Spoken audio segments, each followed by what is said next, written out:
All right, guys, we're going to do an experiment. This massive sprawling weed, this is a weed, but it's been useful to me for a very particular reason. In addition to those tiny flowers, it is providing like a little distraction from the many seedlings that I have planted under here. The problem is, as the seedlings get bigger, they need more sun, and they are really suffering. They are a leggy, ridiculous, not looking promising mess under here. But they at least have survived. Most places in my garden, I'll show you, like this entire bed, every couple days I see green things start to happen and then get mowed down. And that's because there's insects. It's very hard probably for you to see, but you know, really tiny seedlings popping up, and then they get eaten like before they get anywhere. So, you know, this is like some weed. This is growing wild and rampant in my garden. But fortunately, some have been hidden well enough to make it through, but those will probably not last long either.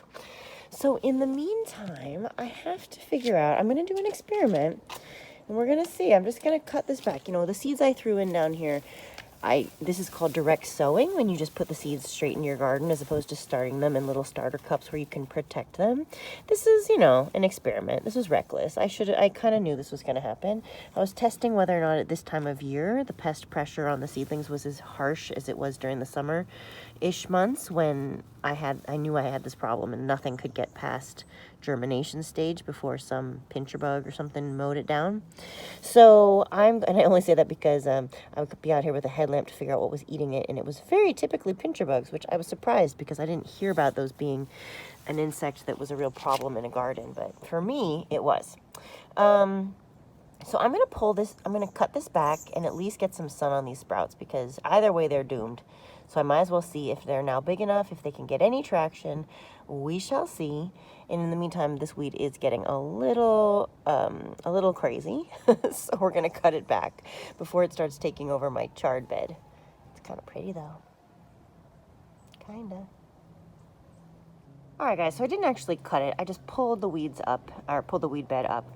Now, if I were really smart, I would actually keep it covered at night and expose it during the day. But now here we are, February 2021. I don't have the COVID life luxury of being able to make gardening my full-time job.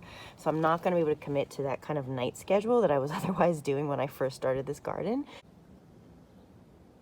And guys, it kind of looks more like I'm growing little glass jars and buckets and pots and Tupperware, but I'm out here to take off all of my little seedling protection from the night before. Even back there, I've got a sprouter upside down on some little basils.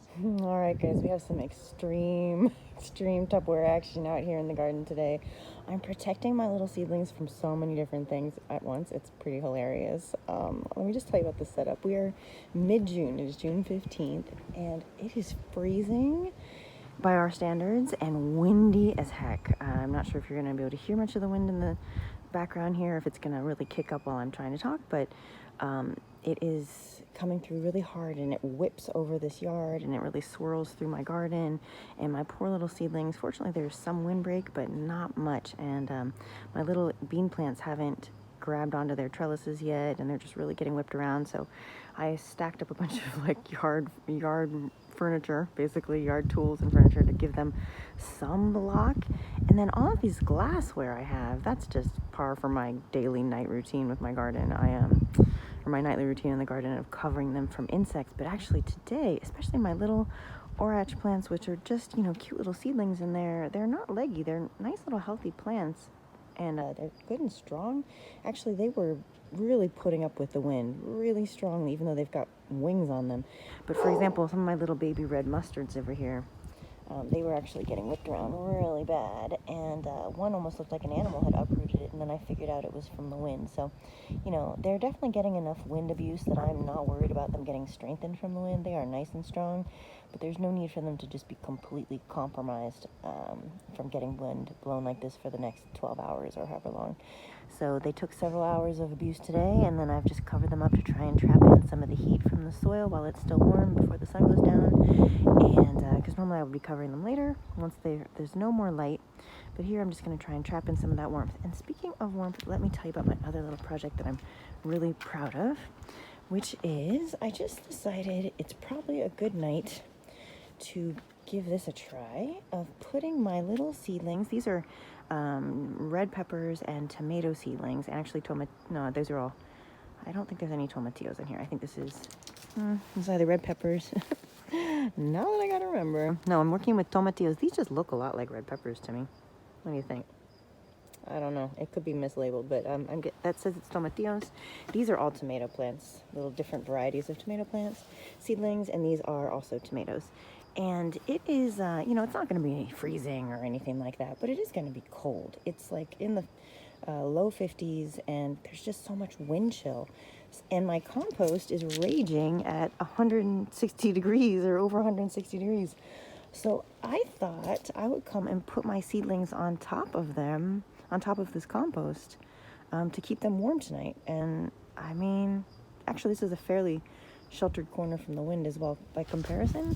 So, they're pretty low to the ground. But, I'm only worried that they're going to be preyed on by yet more insects by being right here, as opposed to their normal location. But fingers crossed that they're out here in the morning when I come out and that they enjoyed a little bit of insulation. So fingers crossed that this is a good idea, and I'm not setting my seedlings up for their demise. I just want to show you, look at all the worm castings up under these weeds. There's a reason to have these root system here in the ground and all these little baby seedlings to keep roots in the ecosystem going at the surface of the soil, even if none of these plants get to, something that I'd want them to eat or be able to eat.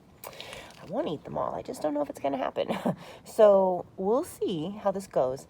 I'm going to be lazy about it. I'm just going to pull it back. We'll see who's still standing tomorrow and who's standing going forward. Just for comparison's sake, I'm going to show you this little baby cabbage. This is a baby red cabbage that I planted with a number of other little baby red cabbages, almost all of which got completely mowed down, which is why I know exactly what's happening in my garden. Nothing is coming up. I'm not seeing much because it's getting cut down literally as soon as it emerges from the soil. You can see there's some of them, if I can find the one I just saw with my eyes with the camera, some of them are trying to make a comeback, but it's really hard once all of their seedling energy was robbed of them when they got their leaves above ground, and then they expended all the energy that was in their seed. They've got nothing left to grow if they get their leaves chopped off, right? So it's really, really setback plants. This one cabbage, however, did make it. It was disguised over here with the pink chard. Look at that, so stained glass, beautiful. And I've been covering it with a jar. I covered it with a jar to help it survive and make sure that the insects at night did not find it. And it finally got to about this big, and so far they've left it alone now that it's this big. Or actually, for some time now. I uncovered it probably a couple weeks ago. Originally, I uncovered it accidentally because I left it uncovered, and then when it survived, I was like, well, let me see if it can last. So that's the full story. So I'm hoping that the seedlings on the other side of this bed, I don't think they're really established enough to be in the clear, but let's cross our fingers that they're a little bigger and a little bit more bitter, and that some of them at least survive. We'll see.